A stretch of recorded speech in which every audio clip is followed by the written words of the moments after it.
자, 페이지 10쪽이죠.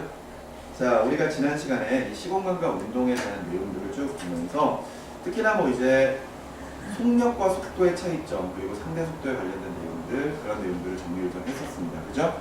그러면서 이제 마지막에 이제 상대 속도 이야기하면서 이 상대 속도라고 하는 게 그 자체만으로는 문제가 나오기 좀 힘들다라고 이야기를 했었어요. 맞죠? 도리어 다른 문제의 어떤 속력이나 속도, 어떤 빠르기 같은 것들을 결정할 때 그걸 직접적으로 보여주지 않고 상대 속도의 개념으로 보여주기도 한다고 그랬었죠. 그렇기 때문에 어느 정도 자유자재로 이렇게 쓸 수 있는 그런 연습들을 좀 하셔야 될 것 같습니다. 아시겠죠? 자, 계속 이어서 이제 우리가 봐야 되는 물리량은 가속도죠. 그치? 자, 가속도. 자, 정의는요. 우리가 A라고 적으면서 단위 시간당 속도의 변화죠. 속도의 변화량을 우리가 가속도라고 표현을 하고 있습니다. 그래서 결과적으로 공식을 만들어낸 게 가속도는 그제 단위 시간 속도만이 그제 속도의 변화량 델타 V가 되는 거죠. 맞지? 그래서 우리가 변화량이라고 표현하는 것은 항상 나중 속도에서 처음 속도를 표현하는 겁니다. 그렇기 때문에 다시 공식을 만들면 T분의 그지? 나중 속도를 V, 처음 속도를 V0라고 한다면 각각 V에서 V0를 뺀 것으로 우리가 가속도를 계산을 하게 될 거예요. 자, 그런데 지금 이 가속도라고 하는 게 이름에서도 드러나 있고요. 공식에서도 나와 있다시피 속도의 개념을 쓰고 있습니다. 따라서 이 가속도도 당연히 크기뿐만이 아니라 방향까지 가지고 있는 물리량이다 라고 생각을 해야 되겠죠. 그랬을 때 학생들이 가속도 이러면은 속도를 더한다는 의미로 그냥 단순히 빨라지는 것만 자꾸 가속도라고 생각을 하는데 우리가 알고 있는 이 속도라고 하는 개념이 결과적으로 플러스 마이너스의 속도가 있는 거잖아요. 따라서 그 속도를 더했을 때 플러스의 속도를 더하기도 하고 마이너스의 속도를 더하기도 하기 때문에 결과적으로 빨라지거나 느려지는 이런 빠르게 변화가 일어나는 모든 것들을 우리가 가속도라고 생각을 해야 될 겁니다. 맞죠? 그런데 사실 속도의 개념이 빠르기뿐만이 아니라 방향까지 가지고 있다고 했죠? 그렇기 때문에 실질적으로 빠르기가 일정하다고 하더라도 방향의 변화가 생기는 것도 가속도 운동이라고 볼 수가 있습니다. 근데 우리가 지금 다루고 있는 물리원에서는요. 방향의 변화가 일어나는 것은 보지 않아요. 알겠습니까? 그러니까 단순히 빠르게 변화만 일어나는 것을 생각하셔도 아무런 문제가 없을 겁니다. 자, 그런데 이때 앞서 이야기했던 것처럼 가속도에서 방향성까지 고려해버리면 플러스 가속도랑 마이너스의 가속도가 있을 거예요. 맞죠? 근데 아까 이야기했던 것처럼 방향성을 무시를 해버리고 단순히 빠르기만 이야기를 한다면 플러스 가속도 같은 경우에는 지금 플러스 그러니까 어떤 물체가 예를 들어 플러스 방향으로 움직이고 있는 상태라면 그때 움직이는 방향 쪽으로 속도가 더해져 버리는 거죠. 그러니까 당연히 이런 경우에는 빠르기가 어떻게 된다? 증가된다. 이렇게 이야기할 수가 있는 거고 반대로 마이너스 가속도를 가진다? 플러스 방향으로 움직이는 어떤 물체에게 마이너스의 가속도를 더해버리게 되면 이때 반대 방향으로 속도의 변화가 생겨버려야 되는 거니까 속도가 어떻게 된다? 느려진다. 이렇게 이제 우리가 설명을 할 수가 있는 거죠. 그래서 빠르기가 빨라지거나 느려지거나 이런 모든 것들을 우리가 다 가속도라고 한다는 거 기억을 해주시기 바라고요. 자, 기본적인 그래프는 일단 시간에 대한 속도 그래프입니다. 알겠니? 그랬을 때 시간에 대한 속도 그래프에서 처음 0초 때 속력이 0에서 일정하게 속도가 빨라진다고 칩시다. 여기서? 그랬을 때 지금 현재 우리가 보고 있는 X축과 Y축의 물리량이 각각 속도, 시간이 나와 있다면 이때 그 그래프의 기울기를 우리가 이제 가속도라고 볼 수가 있는 거죠. 우리가 기울기 계산할 때 X축의 변화분의 Y축으로 가지고 계산을 하는 거니까 기울기 계산한다, 시간분의 속도, 결과적으로 속도의 변화량을 의미하는 거기 때문에 가속도를 해당한다. 이렇게 우리가 설명을 할 수가 있을 겁니다. 자, 그래서 그 가운데 사이언스 디저트의 속도 시간 그래프 해석하기라고 되어 있는데요. 자, 거기에 보면은 X축과 Y축이 각각 시간 속도로 나와 있습니다. 근데 이제 속도가 플러스와 마이너스가 가능한 거죠. 플러스와 마이너스가 가능한 건데 플러스와 마이너스. 자, 그래프를 그대로 한번 좀 그려보도록 하죠. 자, 4초가 되는 시기까지 속도가 4로 일정하게 유지가 되고 있습니다. 그리고 나서 6초가 되는 순간까지 0, 그 다음에 7초까지 6초, 7초 6초, 7초 6초, 7초에서 7까지가 얼마? 마이너스까지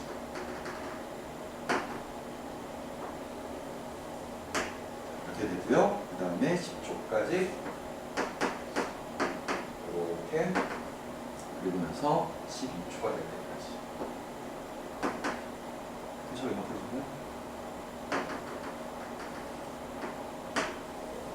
자, 이런 그래프가 나타나 있는 거죠. 자, 해석 한번 해보도록 합시다. 자, 지금은 이제 시간 속도 그래프예요. 자, 먼저 0에서부터 4초 때까지는 물체가 일정한 속도로 움직이고 있네요. 그지? 그렇다는 건 속도의 변화가 없다. 그 말인즉슨 지금 현재 무슨 운동을 하고 있다? 그렇죠. 점속도 운동을 하고 있는 구간이죠. 그지? 자, 그런데 4초가 되는 순간부터 속도의 변화가 일어나기 시작합니다. 그러면서 속도가 줄어들어서 어디까지 가? 0까지 가버리지. 맞지? 줄어들고 있네요. 지금 물체가 플러스 방향으로 움직이고 있다라고 가정을 했을 때 지금 현재 속도가 점차 느려지고 있으니까 결과적으로 무슨 가속도가 가해지고 있다? 마이너스의 가속도가 가해지고 있다. 그런데 계속 이어서 물체의 속도가 마이너스까지 증가를 하고 있습니다. 맞지? 그러면 이제 6초가 되는 순간에 물체가 완전히 정지를 한 다음에 7초가 되는 순간까지 계속해서 마이너스로 속도가 빨라지고 있는 거죠. 그렇다면 지금 4초에서부터 7초간은 지금 현재 마이너스의 가속도가 가해지고 있는 상태, 이렇게 생각을 할 수가 있는 것이고요. 그리고 나서 7초부터 10초까지는 물체가 역시 무슨 운동을 하고 있어요? 등속도 운동을 하고 있는 거죠. 대신에 마이너스의 속도니까 지금 현재 되돌아가고 있는 상태라고 생각을 하시면 되겠습니다. 맞죠? 그리고 나서 다시 10초에서 12초까지는 마이너스로 속도가 작아져서 0이 됐다가 다시 플러스로 속도가 빨라지고 있어요. 맞지? 그 말인즉슨 지금 되돌아가고 있는 녀석이 느려지다가 정지. 그러나 다시 플러스 방향으로 되돌아가기 시작을 한다는 뜻이 되는 거죠. 이렇게 해석을 한 상태에서 우리가 지금 보고 있는 것은 가속도니까요. 가속도가 있는 구간만 보도록 하겠습니다. 이때 4에서부터 7초까지는 속도가 줄어들 때 마이너스의 가속도가 가해지고 있는 것이고 4에서부터 7초까지 그래프의 기울기가 일정하죠? 그러면은 역시 마이너스 가속도가 일정할 것이다. 이렇게 계산할 수 있습니다. 그렇다면 이때 마이너스의 가속도의 크기는 시간분의 속도 변화량이니까요. 그지? 시간 얼마? 몇 초간? 4에서부터 7초. 3초 동안에. 맞지? 그리고 속도의 변화량. 나중 속도에서 처음 속도를 빼야 됩니다. 나중 속도 얼마? 마이너스 2. 그리고 처음 속도 얼마? 4. 그러면 마이너스 2, 마이너스 4가 되겠네요. 그럼 이거 얼마 나와? 마이너스 2 m/s의 제곱 나옵니다. 맞죠?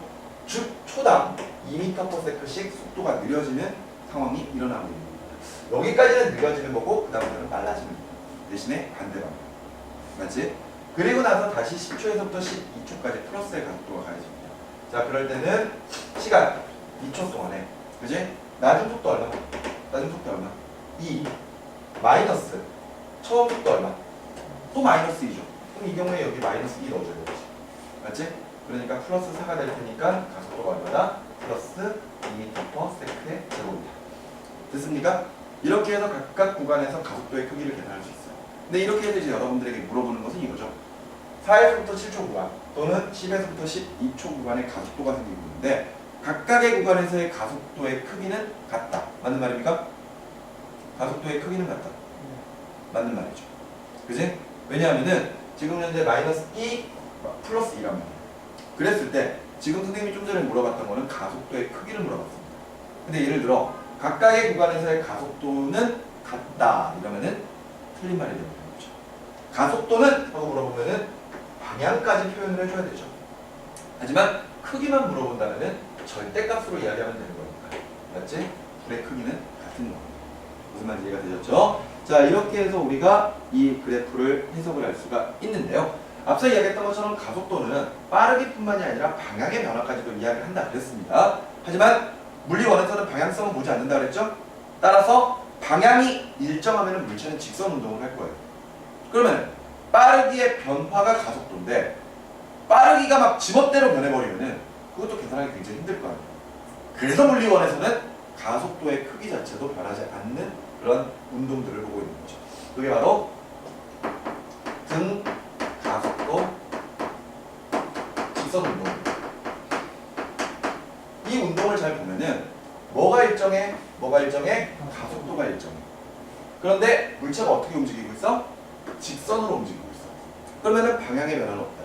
그러면 가속도가 일정하다라는 것은 분명히 무언가의 변화가 생긴다라는 건데 뭐의 변화가 생긴다? 빠르기의 변화가 생기는 운동이다. 이것을 우리가 설명할 수가 있는 거죠. 가속도의 변화가 일어나는 경우는 그래프로 가지고 물어볼 수는 있습니다. 예를 들어서 이런 경우죠. 이건 따로 좀 물어볼게요. 예를 들어 시간과 속도에 관련된 그래프에서 앞서 기울기가 의미하는 궤법, 가속도라고 얘기했습니다. 근데 예를 들어 어떤 물체의 속도가 시간에 따라 이렇게 바뀐다고 치자고. 알겠니? 그래놓고 우리에게 물어보는 게 A 지점과 B 지점에서의 각각 순간 가속도를 물어볼 겁니다. 그리고 A점과 B지점 사이에서의 평균 가속도를 물어볼 겁니다. 그런데 여기서 이제 평균 가속도, 순간 가속도 이렇게 나오면요. 평균 가속도는 그냥 우리가 앞에서 봤었던 저 가속도 계산하는 공식, 그러니까 전체 시간분의 전체 속도 변화량이라고 생각을 하시면 되겠습니다. 근데 예를 들어 순간 가속도라고 표현하면은 시간 자체가 0에 수렴하는 겁니다. 그러니까 결과적으로 우리가 수학에서 이야기하는 극한값입니다. 그러니까 이미 델타 t가 0에 수렴할 때, 그래서 이때 델타 t분의 델타 v로 계산하는데 순간 가속도거든요. 그런데 우리는 지금 물리를 하고 있는 거지 수학을 하고 있는 게 아니잖아요. 물리는 수학이잖아요. 아니에요. 그렇습니까? 물리는 수학이랑 상관이 없습니다. 우리가 하는 건 산수지 수학이 아니에요. 극한 안 합니다. 난 못해요. 난 계산 못해. 이거 절대 못해. 할 수 없어. 아니? 즉 우리가 순간 가속도를 물어본다고 해서 이런 식의 공식들을 사용하지 않습니다. 앞서 이야기했던 것처럼 시간과 속도 그래프에서는 기울기가 의미하는 게 가속도입니다. 그랬을 때 각각 지점에서의 순간 가속도는 그 지점에서 그 곡선에 접하는 직선의 기울기가 바로 그 지점에서의 순간 가속도에 해당하죠. 그런데 만일 여러분들 보고 이렇게 접선들을 그려가지고 순간 가속도를 계산을 해보라고 한다면요, 여러분들이 그리는 접선들이 다 다를 거 아니에요. 따라서 계산 값이 다 다르게 나와야 되거든요. 그렇기 때문에 물어보는 건 두 가지의 타입입니다. A와 B의 순간 가속도의 크기는 누가 더 크고 누가 더 작은지. 그럼 기울기가 클수록 가속도가 크다라고 볼 수가 있는 거겠죠. 그리고 실질적으로 순간 가속도를 계산을 하기 위해서는요, 접선을 그려줄 겁니다. 그럼 접선 그려주면은 그거 가지고 여러분들이 기울기 계산을 되는 거예요. 그래서 근데 평균 가속도, 시간분의 속도 변화량, A의 시간을 여기 TA, 그 다음에 B의 시간을 여기 TB라고 하고, A의 속도를 VA, B의 속도를 VB라고 한다면은 이 공식에 따라 시간은 전체 TB-TA가 되겠죠. 그리고 속도는 VB-VA일 거란 말이에요. 근데 이게 결과적으로 이 두 지점, A 지점과 B 지점을 이은 직선의 기울기를 의미하는 거죠. 그러니까 우리가 이것으로 가지고 평균 가속도를 계산을 할 겁니다. 아시겠죠? 그런데 이건 따로 그래프가 나와서 계산을 하는 것이고, 우리가 보는 거는 등가속도 직선운동, 그러니까 물체의 빠르기의 변화가 생기는 그런 운동들을 볼 겁니다. 그죠? 자, 그런데 이 등가속도 직선운동에서는 빠르게 변화만 생기면서 여기에서는 절대적으로 외워야 될 세 가지의 공식들이 나오죠. 그지? 그 공식들부터 미리 좀 적어보면은 V는 V0 플러스 AT, S는 V0T 플러스 2분의 1 AT의 제곱, 그리고 두 식을 연립해서 만든 EAS는 V제곱 마이너스 V0 제곱, 이렇게 해서 세 가지의 공식이 등가속도 직선운동에서 나올 수 있는 공식들이죠. 그런데 보통 일반적으로 이 물리 1을 준비하고 있는 학생들에게는 이 공식 세 개를 외우지 않는다면 그냥 접신물에 코 박고 죽어버리라고 이야기합니다. 그러니까 그 정도로 이 공식 자체를 외우지 않는다면 실질적으로 물리 문제를 풀 수가 없다라고 보셔도 맞을 정도로 그 정도로 굉장히 중요하다는 겁니다. 이게 지금 우리가 단순히 등가속도 직선 운동에서 지금 세 가지 공식을 보고 있는 거지만 굉장히 다양한 이런 현상들에서 이 공식들을 사용을 하거든요. 그러니까 이걸 무조건 암기를 해야 되고 자유자재로 쓸 줄 아셔야 됩니다. 알겠습니까? 여기서 쓰고 있는 물리량 중에서 V는 나중 속력, V0는 처음 속력이죠. A는 가속도, T는 시간, S는 이동거리. 맞지? 그래서 보통 첫 번째 공식 같은 경우에는 나중 속력 계산을 해요. 그리고 두 번째 공식 같은 경우에는 이동거리 계산을 해요. 세 번째 공식도 주로 이동거리를 계산할 때 많이 사용을 하는데, 나오는 물리량, 우리에게 알려주는 물리량에 따라서 이 공식을 쓸 수도 있고 이 공식을 쓸 수도 있다는 거. 맞지? 그러니까 우리가 알고 있는 그런 조건들이 무엇이냐에 따라 가지고 이것들을 각기 따로따로 사용을 해줘야만 하는 겁니다. 아시겠죠? 근데 말 그대로 무조건 외우셔야 돼요. 알겠나요? 근데 이 공식들이 왜 나왔느냐? 이 공식들이 나온 것은 결과적으로 그래프 해석 때문에 나온 거죠. 자, 예를 들어서 이런 상황을 한번 생각해 봅시다. 자, 시간에 대한 속도 그래프입니다. 그런데 이 시간에 대한 속도 그래프에서 예를 들어 처음 속력 v0부터 물체가 일정한 가속도로 가속이 됐다고 치자고요. 그래서 이 시간을 t, 이 시간을 나중 속도 v 이렇게 한번 생각을 해보죠. 알겠어? 근데 이 그래프에서 지금 현재 이 물체가 실질적으로 나중에 가지는 속도, 이 v를 계산하는 과정, 이건 어떻게 계산하느냐 이거죠. 오케이? 근데 지금 현재 처음 속력이 v0면은 그 다음에 결과적으로 이 물체가 얼마만큼의 시간 동안 속도가 얼마만큼 증가했는지를 봐야 되는 거잖아요. 맞죠? 그런데 우리 가속도의 단위가 미터 퍼 세크의 제곱이잖아. 맞지? 이게 뭘 의미하는 거야? 초당 몇 미터 퍼 세크씩 속도가 증가하는데 이걸 보는 거죠. 따라서 예를 들어 시간에 대한 속도 그래프에서 어떤 물체의 가속도가 예를 들어 일정하다고 가정을 해봅시다. 그러면은 이때 가속도를 예를 들어 1m/s의 제곱이라고 했을 때 시간이 1초가 되면은 그 물체는 1m/s만큼 속도가 빨라지는 거죠. 2초의 시간이 흐르면은 2m/s의 속도가 그만큼 빨라지는 거예요. 예를 들어 t 시간 동안 물체가 가속도가 일정했다면은 이때는 1에다 t를 곱한 것만큼 결과적으로 속도가 빨라졌을 거거든요. 따라서 우리는 시간 속도 그래프에서 시간 속도가 아니지. 가속도 그래프 이때 시간 가속도 그래프에서 아랫면의 면적이 의미하는 게 바로 속도 변화량이다. 이렇게 이야기를 한다는 거예요. 따라서 지금 이 그래프에서 처음 속력이 v0인데 나중 속력을 계산할 겁니다. 그럼 당연히 이 그래프의 기울기가 뭐가 되는 거야? 가속도가 되는 거지. 가속도 자체가 변하지 않아요. 그죠? 그런 상태에서 t 시간 동안 가속이 되는 거니까 결과적으로 A의 가속도로 t 시간 동안 가속된다? 그럼 속도의 변화량은 AT가 돼버리는 거죠. 맞지? 그러니까 처음 속도 V0에다가 AT를 더한 게 나중 속도입니다. 이렇게 설명을 할 수가 있는 겁니다. 이해되셨나요? 그리고 나서 두 번째 공식은 시간 속력 그래프에서는 항상 일정 시간까지 아랫면의 면적이 뭐에 해당한다? 이동거리 S에 해당한다. 맞지? 거기서부터 연결된 겁니다. 그랬을 때 만약 이런 식으로 도형이 생겼다면은 이렇게 나눠가지고 아랫면의 면적은 V0에다가 T를 곱한 거. 그지? 그리고 위의 면적은 삼각형이니까 2분의 1에다가 결과적으로 요거 계산해야 되는 거죠. 맞지?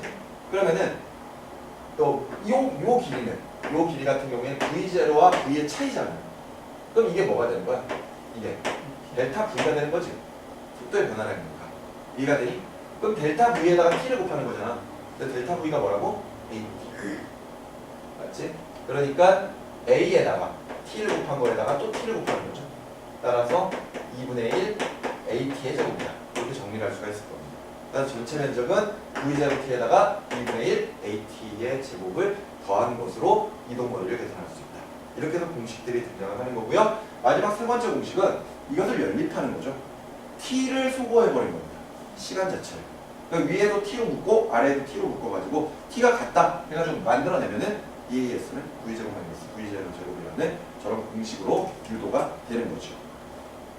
이해가 되셨죠? 이런 식으로 각각의 공식들을 암기를 하셔야 되고요. 그래프를 봤을 때 그래프가 말하고 있는 그 과정들 그리고 무엇을 의미하는지 그거를 정확하게 이해를 해주시기 바랍니다. 자, 이 과정을 한번 거기 밑에 있는 기출문제 다시 보기를 통해서 우리가 한번 정리를 한번 해보도록 하자고요. 알겠죠? 그림은 수평면에서 간격 10m를 유지하면서 일정한 속력 5m/s로 운동하던 질량이 같은 물체가 AB가 기울기가 일정한 경사면을 따라 운동하다가 A가 경사면에서 정지한 모습을 나타내는 겁니다. 그랬을 때 B의 속력, 이 순간 B의 속력은 V이고 AB 사이의 간격이 4m가 됩니다. 그랬을 때 이에 대한 설명으로 옳은 것만을 보기에서 있는 대로 보는 것은 이거네요. 자, 지금 현재 지면을 따라서 이동하던 녀석들이 경사면을 따라서 올라가기 시작합니다. 근데 처음 상태에서는 그러니까 B가 뒤에 있죠. B가 있고 A가 있고. 근데 얘네 둘이 모두 다 똑같이 5m/s 속력으로 올라가네요. 5m/s. 그러면서 처음 간격은 얼마? 처음 간격은 10m? 맞지? 근데 이 간격은 얘네들이 지면을 굴러가는 동안, 수평면을 굴러가는 동안은 절대 변하지 않을 겁니다. 왜? 불의 속력이 똑같으니까. 그지? 근데 얘네들이 떼굴떼굴 올라가는데 떼굴떼굴 올라가면서 A가 이 지점에 전지를 딱 해버리는 거죠. 그지? 결과적으로 위로 올라가는 동안 마이너스의 가속도가 가해지면서 지금 물체가 전지를 해버린 겁니다. 근데 그 상태에서 아직까지 B는 계속 올라가고 있는 거지. 계속 올라가는데 그때의 속력이 얼마? 그때 속력이 4m/s. 맞지? 맞죠? 4m? 아니다. 아니고 4m/s 아니겠어. 이때 속력이 V네 그냥. V고 지금 현재 이 간격이 얼마? 4m. 이런 조건들을 보여줬네요. 그런 상태에서 과연 이 물체는 실질적으로 어떻게 됩니까? 이렇게 이야기를 해봐야 될 것 같습니다. 자, 그러면은 옳은 것들을 찾아봐야겠어요. 먼저 기억에 A가 경사면을 올라가기 시작한 순간부터 2초 후에 B가 경사면을 올라가기 시작합니다. 보세요. 이대로 A, B가 쭉 이동을 해서 A가 경사면에 딱 도착하는 그 순간을 보시기 바랍니다. 여기 지점. 여기 지점에 A가 딱 도착을 했어요. 그러면 A가 경사면을 따라 올라가기 시작할 겁니다. 근데 그때 지금 현재 B는 어디에 있는 거죠? B는? 그렇죠. B는 10m 뒤에 있습니다. 그러면은 A가 올라가는 속도가 줄어드는 건 둘째 문제고, 그지? 그리고 나서 B가 지금 현재 여기까지 딱 오는 동안에는 계속해서 5m/s의 속력으로 움직이고 있을 거예요. 그러니까 초당 5m를 계속 가고 있으면은 당연히 A가 올라가고 난 시점 이후로 B가 여기에 딱 도착할 때까지는 2초의 시간이 더 걸리겠죠. 그렇기 때문에 기억은 맞는 말이에요. 그지? 그럼 니은 A가 경사면을 올라가는 동안 A의 가속도의 크기는 2m/s의 제곱이라고 했습니다. 그러면 보자고요. 지금 현재 얘가 지금 올라가고 있어. 올라가고 있는데 지금 얘네들의 기울기가 일정하다는 이야기는 얘네들이 올라가면서 일정한 가속도를 받기 시작한다는 거예요. 무슨 말인지 보니까 일정한 가속도를 받으면서 쭉 올라가는 거야. 그런데 A가 여기까지 간 동안 결과적으로 B가 2초 뒤부터 올라가기 시작하는 거죠. 그죠? B가 2초 뒤부터 올라가면서 그때부터 속력이 줄어들기 시작하는 거예요. 근데 얘가 완전히 정지하는 그 순간에 얘가 지금 현재 V의 속력을 나타내고 있는 거랍니다. 그러면은 지금 현재 A, B를 따로따로 보고 있지만 결과적으로 이 두 물체가 동일하게 움직이고 있는 거잖아요. 그러면 동일한 가속도를 가진다면 동일하게 속력이 줄어들어야 되겠지. 그러면 가속도가 얼마인지는 모릅니다. 근데 시간에 대한 속도 그래프에서 A와 B는 둘 다 경사면에 진입을 할 때 속도가 얼마였어? 5였잖아. 맞지? 처음에 속도가 5m/s였거든? 그런데 A도 그렇고 B도 그렇고 경사면을 올라가기 시작한 순간부터 일정의 가속도가 줄어들기 시작하는 거죠. 그러면서 이렇게 줄어들어서 끝내 언제까지 가는 거야? 여기까지 가버리는 거야. 맞지? 여기까지 이해가 돼? 근데 여기에 시간이 언제인지를 몰라. 맞지? 그동안 얘가 이만큼의 면적만큼 올라갔을 거 아니에요. 맞죠? 그런데 B가 지금 현재 A와 4m의 거리를 두고 있는 그 순간이야. 그럼 아직 B는 4m를 더 올라갈 수 있다는 거지. 그럼 B가 4m를 더 올라갈 수 있다는 것은 결과적으로 B도 똑같은 방식대로 이렇게 움직이고 있을 거 아니에요. 이해돼? B도 일정하게 속도가 줄어들면서 가고 있었을 거 아니에요. 그런데 이후에 4m를 더 갈 수 있다는 것은 지금 올라가면서 만들어내는 이 면적에서 지금 현재 4m만큼 면적을 더 만들어낼 수가 있다는 거지. 그렇다면 그 위치를 예를 들어 여기를 딱 잡게 되면 여기에 지금 이 면적이 결과적으로 얼마가 되는 거지? 4m가 되는 거지. 여기까지 이해가 되니? 그리고 이때의 속도가 얼마다? 9이다. 이렇게 이제 볼 수가 있는 거죠. 여기까지 이해가 되니까 거기에서 이제 지금 조건이 A가 지금 진입하고 난 다음에 B가 결과적으로 2초 뒤에 진입을 한 거죠. B가 2초 뒤에 진입을 한 거니까 얘네들이 계속해서 2초 간격으로 얘네들을 생각을 할 수가 있을 겁니다. 맞죠? 그러면은 지금 현재 얘가 이건 뭐 나중에 이야기를 하도록 하고, 그러면 얘가 결과적으로 여기서부터 B가 여기서부터 여기까지 가는데 몇 초가 더 걸리는 거야? 2초가 더 걸리는 거지. 여기까지 이해가 되니? 어? 얘가 왜냐면은 A가 진입하고 난 다음에 B가 2초 뒤에 도착을 하니까. 근데 얘네들은 똑같이 움직일 거란 말이야. 그럼 똑같이 움직여버린다면은 결과적으로 A가 완전히 정지하고 난 시점 때 B가 V의 속력으로 움직이고 있어요. 근데 결과적으로 B는 A가 있든 없든 간에 결과적으로 여기까지 하는데 몇 초 걸릴 것이다? 2초가 더 걸려야지. 완전히 동일한 움직임을 보이고 있는 거니까. 맞지? 그러니까 결과적으로 이 시간이 얼마다? 2초. 맞지? 그러면은 우리는 여기에 면적이 4m라면요. 이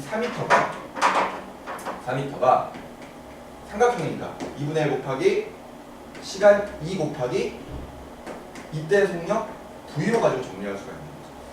그래서 V의 속력은 얼마다? 4m/s 이렇게 정리할 수가 있는 거죠. 이해가 되셨습니까? 좋아요. 그럼 얘가 지금 현재 속력이 얼마? 4m/s. 자, 그러면 어느 정도 해결이 된 것 같네요. 그지?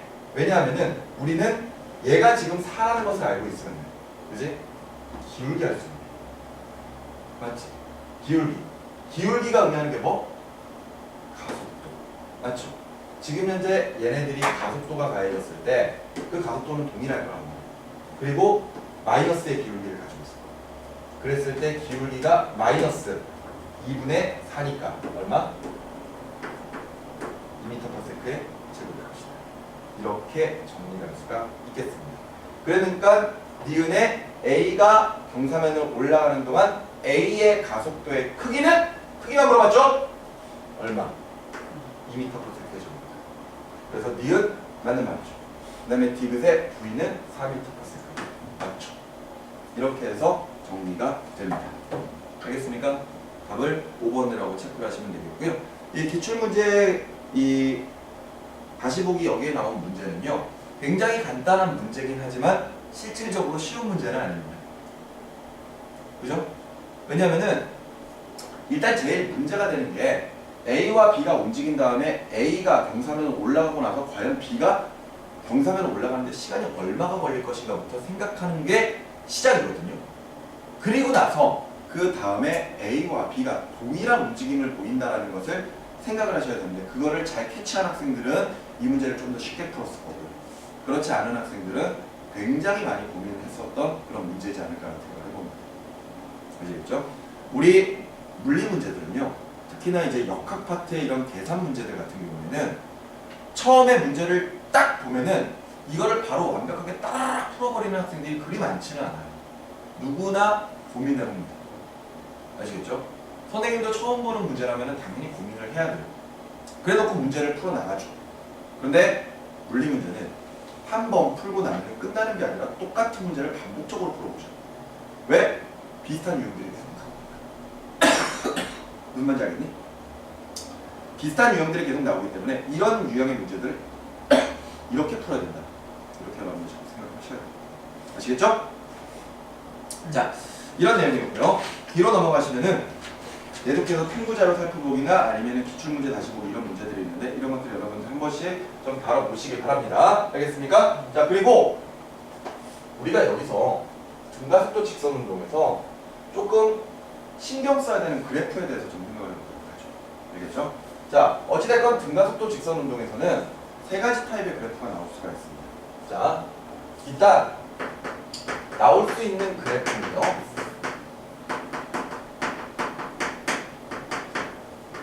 첫 번째로 시간 가속도 그래프, 그 다음에 시간 속도 그래프, 그리고 세 번째가 시간 이동 거리 그래프. 이렇게 이제 세 가지가 나올 수가 있는데 지금 우리는 등가속도 운동을 보고 있으니까 가속도가 일정하겠죠. 그랬을 때 제일 먼저 플러스의 가속도로 일정하게 유지되는 상황의 그래프를 좀 보도록 하죠. 그러면은 첫 번째 그래프는 이렇게 될 겁니다. 그지? 이게 플러스의 가속도로 일정하다는 뜻이죠. 자, 그럼 이 가속도, 시간 가속도 그래프에서는 우리가 살펴봐야 될 게 뭐냐? 바로 일정 시간 동안의 RMN의 면적이죠. 이 RMN의 면적이 뭐를 의미한다? 그렇죠. 바로 속도 변화량을 의미합니다. 맞지? 자, 그러면은 만약 이런 식으로 속도의 변화가 생깁니다. 처음에 속도가 V0로부터 시작을 할 거예요. V0로부터. 그렇다면은 당연히 그 물체는 가속도가 일정하니까 기울기가 일정한 속도 변화 그래프가 나타나야 되겠죠. 따라서 그래프가 어떻게 나타난다? 이렇게 나타난다. 그랬을 때 이 그래프에서 기울기가 의미하는 건 뭐? 가속도. 일정 시간 동안의 RMN의 면적은 뭐? 이동거리. 맞지? 여기까지 생각하셔야 되겠죠? 자, 그리고 나서 시간 이동거리 그래프입니다. 예를 들어 처음 속도가 있는 지점을 그냥 0이라고 생각을 할 거예요. 그런 상태에서 시간 속도 그래프, 시간 이동거리 그래프 또는 시간 변이 그래프를 그려보면은 그래프의 기울기가 이렇게 나타나는 거죠. 맞지? 점점 갈수록 속도가 빨라지니까 같은 시간 동안 이동하는 면적이 커지니까 폼스 그래프가 나타나야 되는 거예요. 그러면은 이때는 요 지점을 A, 요 지점을 B라고 한다면은 이때 각각 A 지점과 B 지점에서의 그 접선의 기울기가 의미하는 것은 바로 순간 속력들, 순간 속도들, 그지? 그리고 두 지점을 이은 접선의 기울기는 두 지점의 평균 속도를 의미한다. 그지? 이것까지 생각을 하셔야 됩니다. 이해되셨습니까? 자, 근데 플러스 가속도는 사실 어려운 게 아니에요. 반대로 마이너스 가속도가 문제인 거예요. 오케이? 자, 그러면 이번에 마이너스로 가속도가 일정하다고 쳐봅시다. 그러면 이것도 마찬가지로 일정 시간 동안의 RMN의 면적은 뭐를 의미하지? 그렇죠. 속도 변화량이죠. 근데 이때 속도 변화량이 마이너스로 가지. 그죠? 그러니까 양의 축 면적은 플러스로 속도의 변화가 생기는 거고요. 그지? 반대로 음의 축의 면적은 마이너스로 속도의 변화가 생기는 거죠. 그러면 두 번째, 시간 속도 그래프. 자, 시간 속도 그래프. 처음부터 물체가 플러스의 V0 속도를 가지고 있다고 쳤을 때, 그러니 이때 마이너스의 가속도가 가해지게 되면은 플러스 방향으로 움직이던 물체는 속력이 점차 느려져서 0으로 가게 됩니다. 근데 완전 정지되고 난 이후로부터도 계속해서 마이너스의 가속도가 생기게 되면은 그때부터는 마이너스의 속도가 생기기 시작하는 거죠. 그러면서 물체는 이런 식의 그래프를 나타내게 돼요. 맞지? 그런데 이때 요 시간을 뭐 T'이라고 했을 때 T'까지는 속도가 줄어들지만 요만큼 양의 면적으로 이동을 하고 있는 거죠. 맞지? 여기서도 역시 마찬가지로 양의 면적이 나타나게 되면은 플러스 방향으로 움직이고 있는 상태입니다. 즉 마이너스의 가속도가 있다고 해서 무조건 반대로 돌아가는 건 아니라는 거죠. 처음부터 플러스의 속도를 가지고 있는 상태에서 마이너스의 가속도가 가해지게 되면은 속도가 줄어들지만 계속해서 앞으로는 가고 있어야 되죠. 그지? 그래서 완전히 T 타임 때 정지. 그지? 근데 그때까지 움직여야 된다는 거예요. 그렇기 때문에 플러스의 이동거리가 생겨버립니다. 근데 그 이후로부터는 이제부터 마이너스의 속도가 생겨버리죠. 따라서 역시 마이너스, 음의 축의 면적이 생겨버립니다. 그럼 얘도 결과적으로 이동거리죠. 근데 대신에 이동거리는 어떤 경우? 반대로. 맞죠? 이렇게 우리가 해석할 수가 있고요. 그렇다면은 이번에는 시간에 대한 이동거리 그래프 환산을 해보도록 하죠. 저 그래프를 그대로 환산을 시킬 겁니다. 그래프 변화를 시킬 거예요. 그랬을 때 지금 현재 기준점에서부터 시간 T'이 될 때까지는 이 물체가 계속해서 요만큼 앞으로 가야 되는 거죠. 맞습니까? 그래서 이동하는 게 실제로 플러스로 갔으니까 요만큼 가야 돼요. 무슨 말인지 이해가 되시나요? 그런데 가는 동안 빠르기가 어떻게 되죠? 느려지죠. 그럼 우리 아까 위에서 시간 속도 그래프, 시간 이동거리 그래프는 기울기가 속도라고 했죠. 빠르기라고. 그럼 기울기가 작아져야 되는 그래프가 나와야 되겠지. 그러니까 그래프는 이런 식으로 포물선을 나타내는 거예요. 맞죠? 그래야지만 가면서 기울기가 줄어들지. 그래서 T'이 되는 순간에 기울기가 얼마? 0이 되는 거죠. 그지? 근데 그 다음부터는 얘가 되돌아오기 시작한단 말이에요. 그랬을 때 요 면적과 요 면적이 서로 같으면은 플러스로 이동한 속력과 플러스로 이동한 거리랑 마이너스로 이동한 거리가 서로 같으니까 되돌아올 거예요. 그럼 다시 원점으로 돌아오겠죠. 근데 오는 동안에는 빠르기가 또 어떻게 돼요? 빠르기가 빨라져야죠 이번에는. 그지? 마이너스로 숫자가 커지는 거잖아요. 맞지? 그러니까 마이너스가 반대 방향의 의미를 나타내고 있는 거니까 1, 2, 3, 4, 5 이렇게 계속해서 속도가 빨라지는 거잖아요. 그럼 돌아오는 동안에는 그래프가 이렇게 나타나야 되겠지. 이해가 되니? 그래야지만 기울기가 점차 어떻게 되는 거예요? 커지는 걸 거예요. 맞죠? 이렇게 우리가 그래프를 해석할 수가 있어요. 위나 아래 그래프는 다 뭐든지 다 문제에 잘 나와요. 그렇기 때문에 다 기억해 두시고, 선생님 기억에는요, 이 그래프를 보여주고 이 그래프와 이 그래프로 각각 표현을 하라고 하는 문제가 성균관대 논술 문제에 나왔었어요. 성균관대 논술. 아 뭐야, 뭐 설마 이런데 진짜로 나온 적 있어요. 그래서 실질적으로 아마 시험 시간에 학생들이 이걸 그려보는 그런 문제가 있었겠죠. 알겠니? 자, 이렇게 보시면은 지금 현재 우리가 보고 있는 지금 1강 시공간과 운동에 대한 여러 가지 물리량들을 다 정리를 할 수가 있는 것 같습니다. 그죠? 자, 거기에 나와 있는 뒤쪽에 2점 테스트와 3점 테스트는 여러분들이 미리 직접 좀 풀어 주시기 바랍니다. 아시겠죠? 특히나 이 앞에 부분에 시간과 그 다음에 길이의 측정과 표준 부분은요, 뭐 빠르게 뭐 답지를 통해서 보드신지 이러면서 좀 빠르게 좀 풀어주시기 바라고요. 그리고 나서 이제 역학 문제는 반복적으로 한두 번 정도 연습을 좀 해주시기 바랍니다. 알겠습니까? 역학 문제는 계속 신경을 쓰셔야 돼요. 자, 그렇게 해서 2점, 3점 테스트 문제를 좀 풀어주시고요. 자, 넘어가셔서 페이지 20쪽. 자, 2강 운동법칙과 역학적 에너지 부분으로 가보도록 하겠습니다.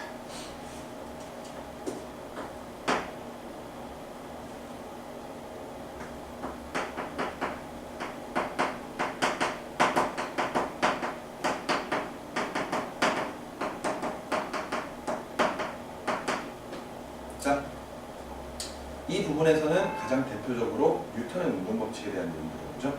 그러면서 우리가 뉴턴의 운동 방정식이라고 하는 부분을 정리를 할 겁니다. 아시겠죠? 자, 첫 번째로 이제 나와 있는 게 힘이네요. 그죠? 힘. 영어로 포스죠, 포스. 그래서 우리가 이제 줄여서 F라고 적는 거잖아.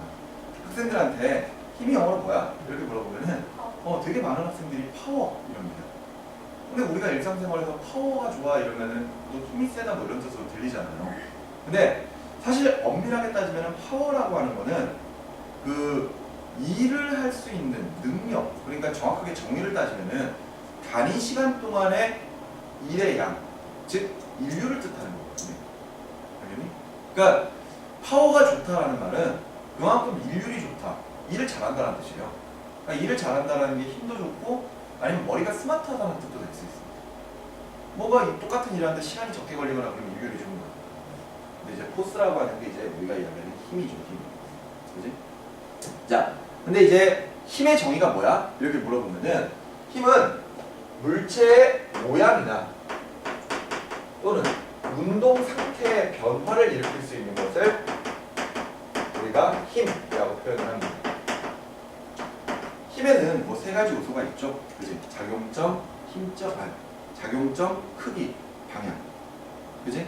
이렇게 이제 뭐 세 가지 요소들이 있는데 거기에서 보면은 힘이라고 하는 게 결과적으로 그 화살표로 이렇게 표현했을 때, 화살표로 표현했을 때 일단 작용점이 있고요. 작용점이 있고 화살표의 방향이 힘의 방향, 그리고 화살표의 길이가 결과적으로 힘의 크기다. 이렇게 이야기하면은 힘조차도 크기와 방향성을 가지고 있는 물리량이니까 결과적으로 벡터량이다. 이렇게 우리가 이제 생각을 해볼 수가 있는 거겠죠. 그러면서 아까 우리 힘 모양이나 운동 상태의 변화를 일으킬 수 있다고 했어요. 따라서 힘이 가해지게 되면은 힘의 효과가 생겨야 됩니다. 그 효과라고 하는 게 모양의 변화가 생기든, 모양의 변화가 생기든, 아니면은 운동 상태의 변화가 생겨야 되죠.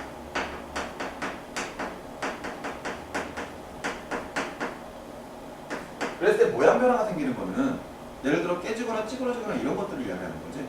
근데 이런 것들은 초등학교 때 이미 끝난 겁니다. 그렇기 때문에 우리는 주로 모양 변화를 보진 않아요. 그러니까 힘이 가해지게 되면 그 힘의 효과로 운동 상태의 변화를 주로 볼 겁니다.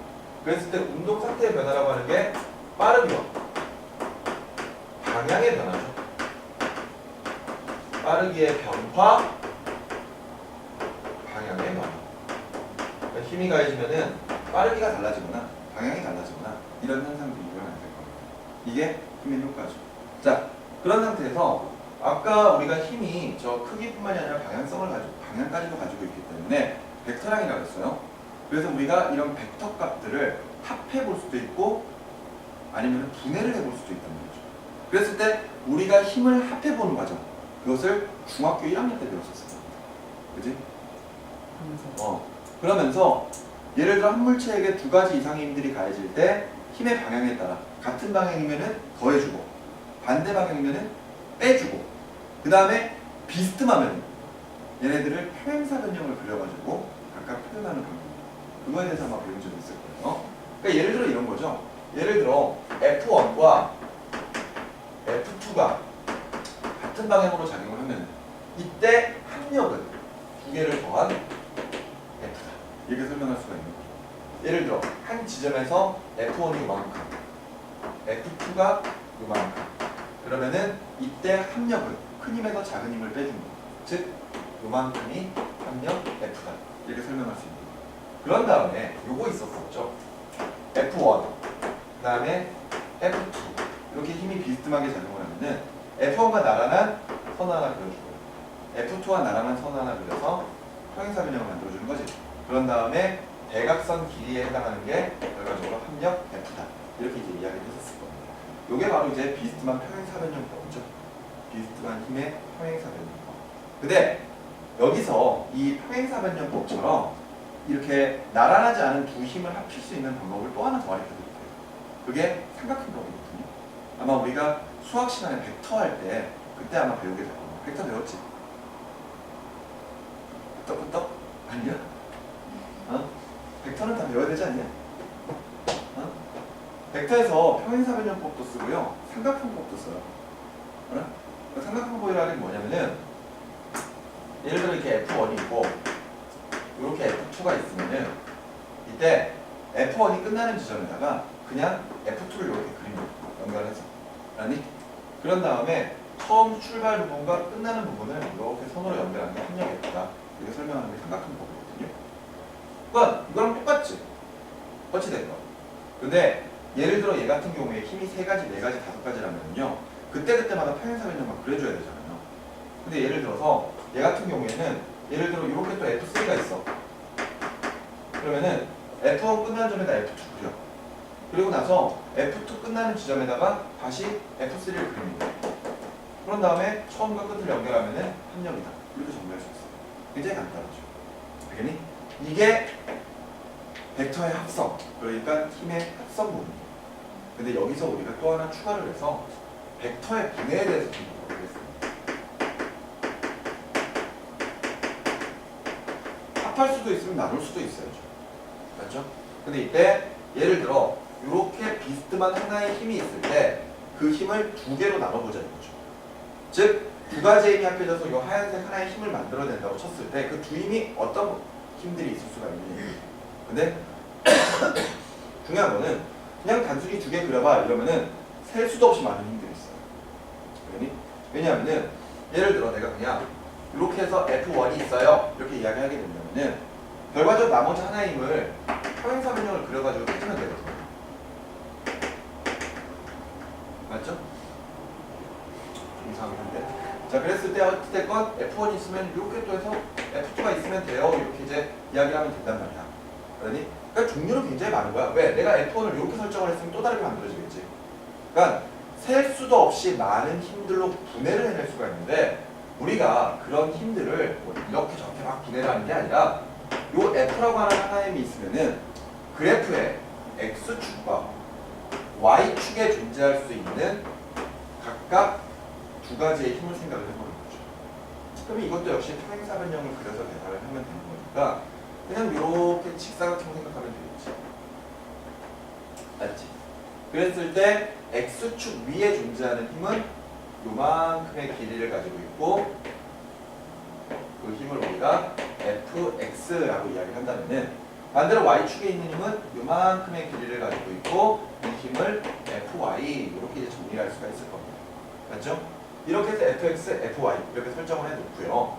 이때 이 그래프의 기울기를 세타라고 이야기를 한다면은 이때 예를 들어 삼각함수에서 사인 세타라고 정리하면은 요게 되는 겁니다. 맞지? 결과적으로 요 길이가 f, 요 빗변의 길이가 fy. 따라서 f분의 fy가 되어버리는 거니까 여기서 우리는 fy는 하고 정리하면은 f 사인 세타로 계산할 수 있다. 이렇게 식을 만들어낼 수가 있고요. 만일 코사인 세타는 하고 정리를 해버리면은 이때 요 값이니까, 그지? f분의 fx 여기 설명할 수 있고, 따라서 fx는 하고 정리했을 때 f 코사인 세타로 계산할 수 있다. 이렇게 정리할 수가 있겠죠. 탄젠트 세타는 별 의미 없죠. 왜냐면은 탄젠트 세타 해버리면 fx분의 fy가 되어버리는 거니까 둘 다 모르면 아무 의미가 없는 거지. 그지? 자, 근데 어찌됐건 이런 식으로 해서 우리가 fx, fy를 계산할 수 있습니다. fx는 f 코사인 세타로 계산한다. 그리고 fy는 f 사인 세타로 계산한다. 요거는 기본으로 알고 계셔야 될 부분들이죠. 됐습니까? 자, 이렇게 해가지고 이 힘의 합성 부분 설명됐고요. 그 다음에 힘의 평형이 나와 있는데, 이 힘의 평형은 잠시 뒤에 작용, 반작용 설명하면서 그때 다시 한번 이야기를 하도록 하겠습니다. 자, 계속 내려가면은요, 뉴턴의 운동 제1법칙부터 나와 있죠. 자, 그 내용들 정리하도록 할게요. 뭐 솔직히 말해서 뉴턴의 운동 법칙 같은 경우에는 이 세 가지 법칙이 막 자꾸 설명하기 시작을 하면은 한 일주일 정도 떠들어낼 수 있을 것 같은데? 이 정도로 양이 많죠. 자, 근데 간단하게 갑시다. 뉴턴 제1법칙. 무슨 법칙? 관성의 법칙. 그죠? 관성의 법칙. 자, 여기서 관성이란 왜 물 깨끗하게 떠요? 관성이란 그렇죠. 현재 상태를 유지하려고 하는 거죠. 현재 상태를 유지하려고 하는 거. 그렇다는 것은 두 가지의 경우가 가능하겠네요. 정지 상태에 있는 물체가 계속해서 정지에 있으려고 하는 거. 맞지? 이것을 정지 관성이라고 표현하면 될 거고요. 운동하는 물체가 계속해서 움직이려고 하는 거. 맞지? 그런데 이때 뉴턴 제1법칙의 관성의 법칙은요, 조건이 알짜 힘이 0이어야만 합니다. 앞서 우리가 힘의 합력을 계산했었습니다. 그 물체에게 한 가지의 힘이 아닌 두 가지 이상의 힘들이 가해지게 된다면 그 힘들을 다 더해보면 딱 하나의 힘으로 만들 수가 있죠. 그것을 우리가 합력이라고 표현하는데, 그 합력을 다른 말로 알짜 힘이라고 표현하는 겁니다. 근데 이때 관성의 법칙은 알짜 힘이 0이 돼야 된다는 조건이 있어요. 그렇다는 건 우리 앞에 힘에서 힘의 효과가 있었었죠. 기억나십니까? 힘의 효과. 이때 힘이 가해지면 물체는 모양의 변화 또는 운동 상태의 변화가 있어야 됩니다. 근데 어차피 모양 변화되는 거는 무시할 테니까 운동 상태의 변화가 일어난다. 그러면 알짜 힘이 0이라면 운동 상태의 변화가 일어나면 돼요? 안 되죠. 그러면은 빠르기의 변화 있으면 돼야 돼? 안 되지. 방향의 변화 있으면 돼야 돼? 안 되죠. 빠르기가 있다 없다가 아닙니다. 빠르기의 변화가 없어야 합니다. 그 말인 즉슨 어떤 물체가 운동하고 있는 상태에서 관성 상태를 유지한다면 빠르기와 방향의 변화가 없는 운동을 해야 돼요. 그 운동이 무슨 운동? 금속 직선 운동이죠. 오케이? 어떤 물체가 일정한 속력 그리고 직선으로 움직이고 있는 상태는 관성 상태다라고 우리가 이야기할 수가 있습니다. 저 두 가지가 모두 알짜임이 0일 때 가능한 조건이라는 걸 기억을 하셔야 돼요. 그러면서 우리 교재 페이지 20쪽에 보시면은 이 관성이라고 하는 게 정지해 있는 물체는 계속해서 정지하려고 하는 성질이고 운동하는 물체는 계속해서 같은 속도로 운동하려고 하는 성질이다. 이렇게 설명이 되어 있으면서 질량이 클수록 운동 상태의 변화가 어렵기 때문에 질량이 클수록 관성이 크다라고 했죠. 그러니까 어떤 운동 상태의 변화를 일으키기 위해서는 질량이 작을수록 잘 변화된다. 뭐 이런 뜻이 될 겁니다. 그런 상태에서 밑에 관성의 예가 나와 있습니다. 아마 여러분들 쭉 읽어보시면은 관성의 예는 쉽게 확인할 수 있을 거예요. 그런데 말이죠. 이제는 관성을 이렇게 좀 구별하셨으면 좋겠습니다. 예전 같은 경우에는 단순히 어떤 현상들을 보고 이것이 관성이다, 아니다 이렇게 구별하는 문제들을 풀어왔다면요. 지금은 이 여러 가지 현상들 중에서 이것은 정지 관성이다. 이것은 운동 관성이다. 이렇게 구별할 줄도 알아야 되십니다. 알겠습니까? 조금 더 세심하게 관성들을 좀 나눠주시기 바라요. 무슨 말인지 아시겠죠? 어찌됐건 이런 관성 상태를 계속해서 유지하려고 하는 것을 우리가 뉴턴 제1법칙, 관성의 법칙이라고 표현하고 있습니다. 이해되시죠? 자, 계속해서 이어서 페이지 21쪽으로 넘어가서 가속도의 법칙 보도록 하겠습니다. 뉴턴 제2법칙이죠. 뉴턴 제2법칙. 가속도의 법칙. 우리는 앞서서 가속도를 배웠습니다. 단위 시간에 대한 속도의 변화량. 빠르게 변화가 생기는 거죠. 맞지? 따라서 당연히 가속도가 나타난다는 것은 빠르게 변화가 나타나야 되는 거니까 이 경우에는 당연히 알짜 힘이 존재를 해야 됩니다. 맞죠? 아까 뉴턴 제1법칙은 알짜 힘이 0이어야 돼요. 하지만 뉴턴 제2법칙은 가속도가 있어야 되기 때문에 결과적으로 속도의 변화를 일으키기 위해서는 힘이 존재를 해야만 하는 거죠. 그런데 결과적으로 어떤 물체에게 힘을 가할 때 힘을 2배, 3배, 4배로 증가시키게 되면 당연히 그 속도의 변화가 더 커지게 될 겁니다. 근데 반대로 같은 힘을 가하는데 질량이 2배, 3배, 4배로 커져버린다면 점점 움직이기가 어려워질 거거든요. 따라서 가속도는 힘에 비례하고 질량에 반비례한다는 사실을 알게 된 거죠. 그래서 만들어낸 하나의 공식이 가속도 A는 질량분의 힘이다. 이 공식을 만들어낸 거고 따로 이 공식을 바꿔서 F는 하고 정리한 게 바로 MA라고 하는 이 공식이죠. 근데 이 공식이 결과적으로 뉴턴의 운동 법칙을 이야기하는 가장 중요한 법칙이라는 이야기가 되버리죠. 가속도를 계산할 뿐만 아니라 관성도 설명할 수가 있어요. 그죠? 위쪽으로 올라가서 관성으로 가지고 다시 한번 이야기해 보면은 관성은 알짜 힘이 0이어야 되기 때문에 F가 0. 따라서 질량이 아무리 크다고 하더라도 무조건 가속도가 얼마나 된다? 0이어야 된다. 이렇게 설명할 수가 있는 거죠. 얘가 무슨 말인지 이해됩니까? 그래서 힘에 비례한다. 그래프 어떻게 그리면 될까요? 그지? 가속도와 힘 이렇게 맞지? 그 다음에 두 번째 질량에 반비례한다. 얘가 가속도, 얘가 질량 그러면은 이렇게 맞죠? 너무 대충이구나. 됐어? 근데 가끔 이렇게도 나옵니다. 이거 바꿔 상관없지? A, M. 자, 가끔 이렇게도 나와요. 너네 이거 다시 읽어볼래? 가속도는 이거 뭐라고 읽어야 돼? 가속도는 질량에 반비례한다? 원래 엄밀하게 읽으면 이거죠. 가속도는 질량분의 1에 비례한다. 맞지? 그래서 얘가 Y축이 A로 나오고 X축이 M분의 1로 나와버리면 그래프 이렇게 나옵니다. 알겠습니까? 가끔 이렇게 장난치게 돼요. 조금 안 됩니다. 알겠지? 자, 이렇게 해서 뉴턴 제2법칙도 간단하게 설명을 할 수 있죠.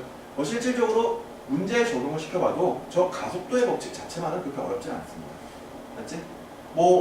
오른쪽에 보니까 개념 체크에 이런 게 있는데 마찰이 없는 수평면에 질량 4kg짜리 물체에게 2N의 힘이 가할 때 가속도가 얼마 이러면 그냥 여기다 넣어버리면 되죠. 그렇지? 질량이 4kg? 4kg? 힘이 얼마? 2N? 힘이 얼마? 0.5 m/s에 바로 나와버리는 거죠. 이거 자체가 어려운 건 아니에요. 그치? 자, 이렇게 해서 가속도의 법칙이 있다는 것 알아두시면 되겠고 뒤로 넘어갑니다. 뒤로 넘어가시면은 뉴턴의 운동 제3법칙 작용반작용이죠. 자, 뉴턴 제3법칙 작용반작용.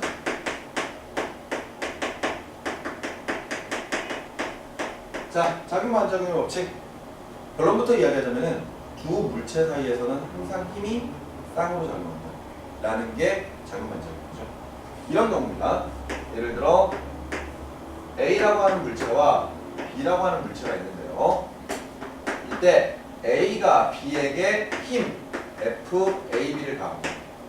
우리가 봤을 때는 실질적으로 A가 B에게 가하는 힘만 존재하는 것처럼 보이지만 실질적으로 B도 A에게 힘을 가한다는 이야기죠. 그 힘을 FBA라고 했을 때 이 두 힘의 관계가 FAB와 BA가 서로 방향만 반대고 그 크기는 같다라는 거예요. 알겠니? 그게 바로 우리가 보고 있는 작용 반작용입니다. 실제로 작용 반작용이라고 하는 게 뭐 그렇게 어렵게 생각할 필요는 없어요. 그러니까 무조건 힘이 쌍으로 작용한다. 이게 되는 거지. 자, 이런 경우 한번 볼까요? 마찰이 없는 얼음판 위에 어른과 아이가 서 있습니다. 이때 어른이 A, 아이가 B라고 해봅시다. 근데 어른이 아이를 죽이려고 밀었어. 그런데 이때 우리가 봤을 때는 어른이 아이에게 가하는 힘만 보이지만 실질적으로는 아이도 어른에게 힘을 가한다. 그런데 이때 어른의 질량이 60kg, 아이의 질량이 30kg이라고 가정을 했을 때 어른이 아이를 죽이려고 120N으로 밀었어요. 죽아! 이러면서. 그래서 근데 항상 작용 반작용은 작용한 힘의 크기와 반작용한 힘의 크기가 같으면서 방향만 반대면 되거든요. 그래서 어른이 아이한테 죽어라! 이러면서 120N을 밀어도 아이도 너도 죽어라. 우리나라의 유교 사상에는 맞지가 않네요. 네? 자, 어찌됐건 똑같은 힘을 돌려준다는 이야기가 되겠죠? 그런데 이런 작용 반작용을 우리가 현실에서 잘 이해하지 못하는 이유가 그 힘의 효과가 다르기 때문에 결과적으로 서로 다른 힘이지 않나라는 생각을 해버리는 거죠. 그런데 분명한 것은 A가 B에게 힘을 가했을 때 B가 받은 120N 때문에 힘의 효과가 생겨야 됩니다.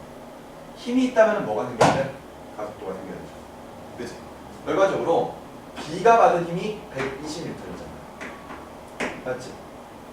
그랬을 때 지금 현재 B가 가지는 가속도를 A, B라고 한번 해보도록 하겠습니다. 그럼 이 A, B는 결과적으로 질량 얼마? 30에 힘 120N이니까 그지? 가속도가 얼마? 4 m/s의 제곱이 나옵니다. 여기까지 이해가 됩니까? 그런데 어른의 경우에도 120N의 힘을 받았거든요. 그럼 어른이 가지는 가속도를 A라고 했을 때 A라고 했을 때 이 값은 60분의 질량 60분의 힘 120N인 거죠. 그럼 얼마나? 2m/s의 제곱이 나오는 거지. 맞지? 근데 이것을 그래프로 한번 표현해보죠.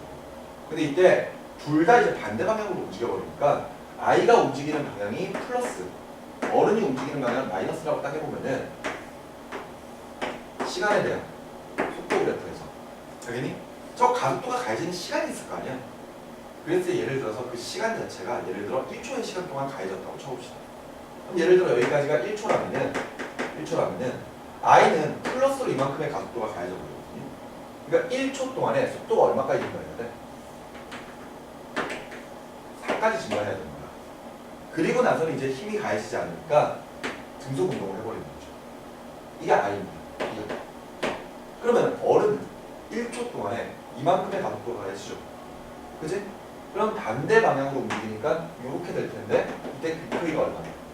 2가 되는 거죠. 그리고 나서 다시 등속 운동을 해버리는 거죠. 그치? 그럼 이 상황에서 우리가 느끼는 게 이런 거죠. i는 1초 동안에 힘을 받아서 요만큼 면적만큼 밀려나 버리는 거죠. 반대로 어른 같은 경우는 요만큼의 면적만큼 밀려나 버리는 거죠. 밀려나는 면적 자체가 다르죠. 근데 지금 설정을 1초라고 했기 때문에 이렇게 면적이 크게 보이지만 실질적으로 팡 치는 거잖아요. 그럼 시간 자체가 굉장히 짧을 거거든. 그럼 시간을 짧게 만들었다고 하더라도 결과적으로 아이가 뒤로 물러나는 면적이 어른이 물러나는 면적보다 훨씬 더 클 거 아니에요. 그러니까 어른이 아이를 팡 치는 순간에 아이는 아 하고 뒤로 물러나지만 어른은 질량이 크니까 끄떡 하고 말아버리는 거죠. 맞지? 그러니까 우리 주변에서는 실질적으로는 힘의 효과가 다르니까 힘이 다르다는 걸 자꾸 생각을 하는데 그건 아니라는 거죠. 무슨 말인지 이해가 됩니까? 오케이? 항상 힘은 쌍으로 작용한다는 거 기억을 하셔야 됩니다. 알겠죠? 그래서 그 작용 반작용의 예를 보면은 로켓이 연료를 뒤로 분사해서 지구를 미는 거지. 그런데 지구를 밀어주면은 지구는 질량이 크니까 가속도가 거의 안 생기는 거야. 대신에 지구는 똑같은 힘으로 로켓을 밀어버리겠죠. 그러니까 로켓이 그 질량에 따라 가속도를 가지면서 위로 날아가 버리는 거지. 자, 그 다음에 노를 뒤로 저으면 그 반작용으로 배가 나아가는 거야. 물을 젓는 겁니다. 물 젓는 만큼 밀어주는 거지. 맞지? 그러니까 앞으로 배가 쓱쓱 나가는 거고요. 얼음판 위에서 A를 밀면 A도 밀려난다는 거. 이거는 여기 좀 전에 설명했던 아주 아름다운 광경으로 설명할 수가 있는 거예요. 우리가 걸어가는 것도 작용 반작용 거죠. 이제 우리가 걸을 때 발로 지구를 미는 거죠. 그런데 그만큼 지구가 우리를 밀어주기 때문에 앞으로 틱 하고 나아가게 될 수가 있는 거예요. 맞죠? 그리고 예를 들어 총이나 아니면 대포 같은 걸 썼을 때 총신이 뒤로 밀리는 거. 그것도 내부에서 화약이 연소되면서 포탄을 밀고 그 포탄이 똑같이 총신을 밀어버리기 때문에 뒤로 콕 하고 밀려나는 거죠. 너는 2년 뒤면 군대가 와닿니? 안 와닿지? 야, 너 2년 뒤면은 지금 너가 군인 아저씨라고 하는 사람들 있잖아. 그런 사람들이 군인 친구가 돼. 그리고 한 3, 4년 정도 더 지나버리면은 군인 동생이 된다고. 맞잖아. 너네들 그런 식이야. 너 군대 금방 간다 좀 있으면은. 갑자기 그 이야기를 왜 하냐면요. 군대 가면 너 총 쏠 거 아니야. 여학생들은 총을 쏠 기회가 없죠. 굳이 뭐 이제 찾아가서 쏘지 않는 이상. 근데 총을 쏘면은 이게 뭐 부대에서 이렇게 그러니까 군대에서 쏘는 이렇게 긴 총 있잖아. K2 이런 소총 같은 거 있잖니.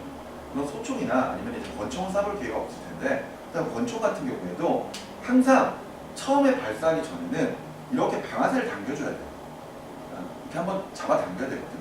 그러니까 그 K2 소총 같은 경우에 한번 이렇게 딱 잡아 당겨, 그러니까 뒤에서 이렇게 한번 잡아 당겨줘야 되고, 그 다음에 권총도 왜 영화 같은 데 보면은 철컥 이런 다음에 이렇게 쏘지. 근데 그때 소총도 한번 이렇게 잡아 당긴 다음에 드르륵 갈기거나 아니면 퉁퉁퉁퉁퉁 이렇게 쏘고, 총도 한번 띡 한 다음에 팡팡팡팡 이렇게 쏘지 않습니까?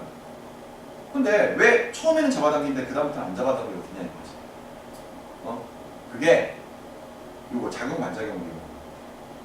그러니까 총을 쏘기 위해서는 그것을 이렇게 띡 잡아당겨가지고 뒤에 걸쇠를 딱 걸어줘야 돼. 그래가지고 방아쇠를 딱 당기면 걸쇠가 앞으로 탁, 그러니까 공이라고 하거든. 그 공이가 앞으로 탁 치면서 화약 뒤를 팡 치면은 그 화약이 폭발하면서 앞으로 나가게 되는 거예요. 그러니까 항상 공이가 뒤로 이렇게 딱딱 물러나서 걸려야 되거든요. 근데 처음에 이렇게 걸어주는 거야. 딱딱 해가지고. 근데 그 다음에 딸깍 하고 총을 팡 쏘면은 안에 화약 터지죠. 그러면서 화약이 방아쇠를 그 공이를 밀어주는 거고 다시 착 걸려버리는 거지. 그래서 연속적으로 퐁퐁퐁퐁퐁 이렇게 쏠 수가 있는 거죠. 어쩐지 비빔탄 총은 안 되고. 그렇지, 비빔탄 총 안 돼요. 약해서. 비빔탄 총 이렇게 되는 거죠. 그 뭐 보니까 뭐더라? 우리나라에 수입되는 그 수입 비비탄 총들 있죠. 그 총들은 다 팡 쐈을 때 그 쏘는 힘이 정해져 있더라. 0.2줄인가? 뭐 그렇던데. 야구 선수가 공 던졌을 때 그 야구공이 가지는 힘이 20줄인가 보네. 그래서 비비탄 총이 0.2줄인가 보네요. 그래서 실질적으로 그 정도면은殺傷力이 전혀 없어. 근데 이제 우리나라 사람들이 그걸 갖고 들어와가지고 개조를 한 거지. 개조를 하고 비비탄을 써야 되는 것을 낙탄을 쓴다거나 그러면은 그때 이제殺傷力가지게 되는 거죠. 군대에서 많이 싸웠을 텐데 왜 굳이 그걸 또 그렇게 개조해서 쏘고 다니려고 할까 모르겠네. 어찌됐건 자 이렇게 해가지고 이제 작용 반작용까지 우리가 이해를 할 수가 있는 거죠. 자 그런데 그 밑에 바로 보시면요. 작용 반작용과 힘의 평형 관계가 나와 있습니다. 맞죠? 자 요게 상당히 애매한 부분이거든요. 근데 문제에서 한 번씩 잘 다루는 부분이에요. 자, 이런 거죠. 보세요. 우리가 지금 좀 전에 봤었던 작용 반작용과 힘의 평형 두 가지를 좀 정의를 내려보면요. 둘 다 힘의 관계거든요. 근데 작용 반작용은 힘의 크기가 같아야 됩니다. 그리고 방향이 반대여야 돼요. 그러면서 서로 상대에게 가해지는 힘입니다. 이게 작용 반작용이에요. 근데 힘의 평형은요. 힘의 평형은 힘의 크기가 동일합니다. 그리고 방향도 반대예요. 여기까지는 똑같은데 이때 평형관계의 두 힘은 한 물체에게 작용을 해요. 알겠어? 그랬을 때 작용 반작용의 두 힘은요 서로 합하거나 뺄 수 없습니다. 왜냐? 서로 상대에게 가하는 힘이니까. 각각 그 상대들은 각각 그 힘들을 받아서 힘의 효과가 나타납니다. 하지만 힘의 평형은 크기가 같고 방향이 반대인 두 힘이 한 물체에게 작용을 해버려요. 그렇기 때문에 힘을 합할 수 있습니다. 그래서 힘의 평형은 알짜임이 0인 겁니다. 0인 겁니다. 그러니까 아무런 힘이 가해지지 않고 물체가 정지 상태를 유지해버리는 게 바로 힘의 평형입니다. 그러니까 이 두 가지의 힘을 구별하라고 하거든요. 자,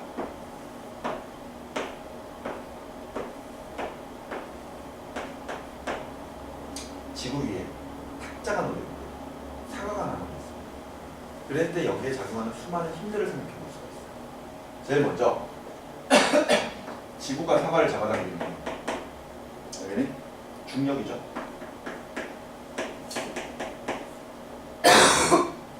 지구가 사과를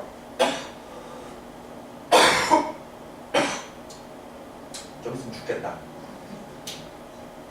자, 그 다음에 지구가 사과에게 작용하는 힘이 있다면은 반대로 F2 사과가 지구에게 작용하는 힘이 있습니다.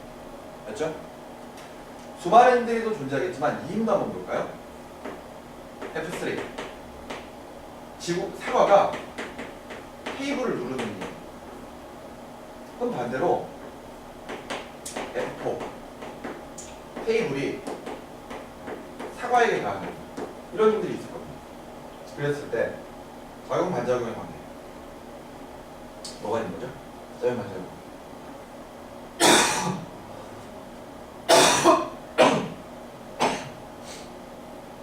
좀 있으면 죽는다니까. 바로 원칙. 자, 작용 반작용부터 찾아보도록 하죠. 근데 이거는 쉬워. 작용 반작용. 왜냐하면 서로 상대에게 가야죠. 지구가 사과예요. 사과가 지구. F1과 F2가 작용 반작용입니다.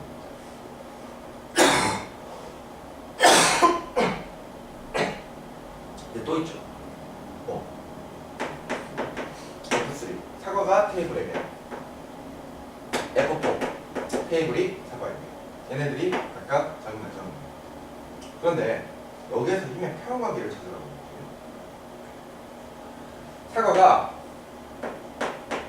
테이블 위에 궁극적으로 가만히 있을 수 있는 힘.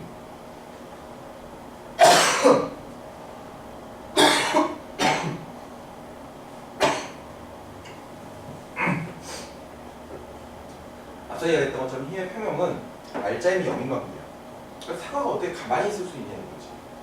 그 힘을 찾아보자 이거죠. 그런데 여기에 있는 힘 중에서 무조건 있어야 되는 힘이 하나 있습니다. 바로 F1이죠. 그치? F1이라고 하는 것은 중력이에요. 그렇기 때문에 사과는 분명히 중력을 받아서 지구 중심으로 끌어당겨져야 됩니다. 떨어져야죠. 근데 왜 안 떨어질까? 무언가 그 힘을 상쇄시켜주고 있기 때문이겠죠. 그러면 그 힘을 상쇄시켜주려면 지구가 사과에게 작용하고 있는 이 F1의 힘과 반대 방향으로 작용을 해줘야 돼요. 근데 그 힘이 누구에게 가해져요? 사과에게 가해져요. 그럼 무슨 힘이 있어? 요게 있죠. 바로 F4가 있는 겁니다. 오케이? 테이블이 사과에게 가하는. 그럼 잘 봐요.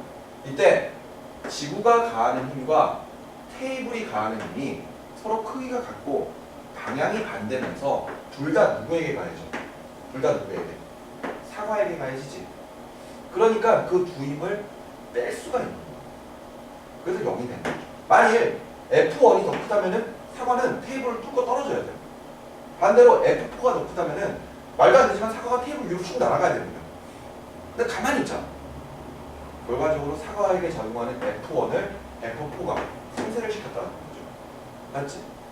그렇기 때문에 사과가 가만히 정지해 있을 수가 있는 거예요. 이게 바로 힘의 평형관계입니다. 자, 작용 반작용은 서로 상대에게 가해지는 거기 때문에 굉장히 쉬워요. 그러면 평형관계는 이때는 한 물체에게 작용하는 힘을 찾아야 됩니다. 예를 들어 이런 경우 한번 생각해 볼까요? 줄다리기를 하는데 철수와 영희가 줄을 각각 잡아당기는 거야. 철수에. 근데 줄이 팽팽하게 가만히 있어. 그럴 때 여기에서 작용 반작용인 관계를 한번 찾아봐. 이렇게 얘기를 할 거거든. 그러면은 첫 번째, 철수가 줄을 잡아당기는 힘이 있겠지. 그럼 거기에 작용 반작용이면 반대가 되지. 줄이 철수를 잡아당기는 힘. 그럼 영희가 줄을 잡아당기는 힘도 있겠죠. 그러면 그때는 줄이 영희를 잡아당기는 힘도 있는 거죠. 그게 작용 반작용 관계겠지. 그럼 여기서 평행 관계는 뭐냐 이거죠. 철수가 줄을 잡아당기지. 영희가 줄을 잡아당기지. 서로 반대 방향으로 크기가 같으면서 줄이라고 하는 하나의 물체에게 작용하게 되는데 그 힘이 상쇄가 되어질 수 있죠. 그렇기 때문에 그 둘의 관계가 평행 관계가 됩니다. 이해가 되셨습니까? 이런 식으로 해서 작용 반작용과 평행 관계 이 두 가지를 잘 구별하시고 아시겠죠? 이 작용 반작용 관계 힘은 서로 합하거나 뺄 수 없습니다. 알겠니? 대상 자체가 달라. 알았어? 그런데 평형은 서로 합하거나 뺄 수 있다는 거죠. 그러면서 알짜입이 0이 돼야 됩니다. 무슨 말인지 알겠니? 자, 이렇게 해서 우리가 뉴턴의 방정식을, 뉴턴의 운동 법칙을 다 정리를 했습니다. 그런 상태에서 이제 다음 시간에 우리가 지금 봤던 뉴턴 제1법칙, 2법칙, 그리고 작용 반작용까지 해서 이 세 가지를 모두 다 함께 요약을 하고 있는 운동 방정식을 완벽하게 정리를 하도록 하겠습니다. 아시겠죠? 운동 방정식 굉장히 쉽습니다. 생각보다. 그런데 많은 학생들이 어려워하는 부분이거든요. 다음 시간까지 여러분들 뉴턴의 운동 법칙들은 당연히 필수적으로 알아두셔야 되고요. 다음 시간부터 나갈 내용들은 뭐 뉴턴의 운동 방정식과 함께 운동량과 충격량 같은 것들, 그 다음에 역학적 에너지 보존에 관련된 내용들, 그런 내용들 다 정리를 하도록 하겠습니다. 아시겠죠? 자, 오늘 수업은 여기까지입니다. 수고했어요.